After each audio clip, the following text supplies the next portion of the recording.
Hi chaps, a wee change from the Lomax, back on amateur radio stuff. The G90, Xiegu G90 is quite a popular little radio, and it does tend to run rather warm, so there is a fan available, which is what I have in front of me. But it's a bit annoying because on the G90 the connections on the side are the usual input from the G90 type and also a power pole connection. So if you're like me, you keep it powered up, the fan runs continuously, so it doesn't have any form of switching to turn it off, which is a wee bit of annoying.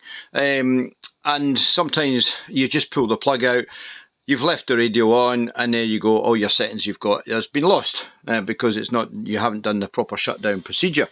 So I decided time is to do something about this and have a switch on the front. So basically all I've done is drilled a couple of holes in the front of the case. I fitted a toggle switch here and an LED just to let me know. So when it's off, all I'm doing is interrupting the supply to the plus on the fan. I'm not disconnecting the little processor circuit where it's got the thermal pickup to measure the temperature. We haven't done anything with that. All we're doing is turning it off. So basically what we can do is we can leave the supply going into it all the time.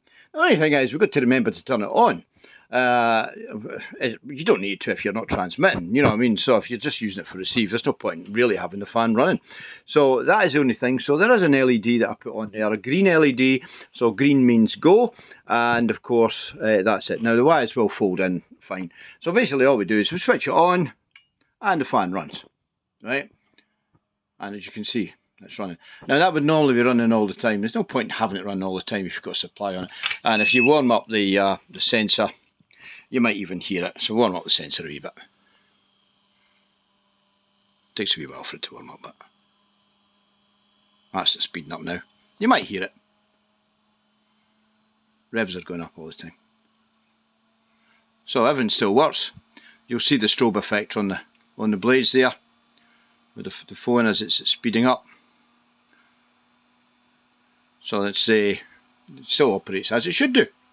Yeah, so that's it. It's quite a handy wee mod, to be fair. So all you really need to do is drill 2 holes. You use the switch to interrupt the supply out of the plug to the fan. It's the red lead, okay? And of course you've got the red lead going back into the fan itself from the other side of the switch, and of course on the fan side of the switch you have an LED, and it goes back through down to ground. And I've used an 820 ohm resistor in series with it, so the LED is not burnt out. We don't want that happening, do we, Ness? So there you go, a simple mod, easy to do, take you about maybe half an hour, 3/4 of an hour.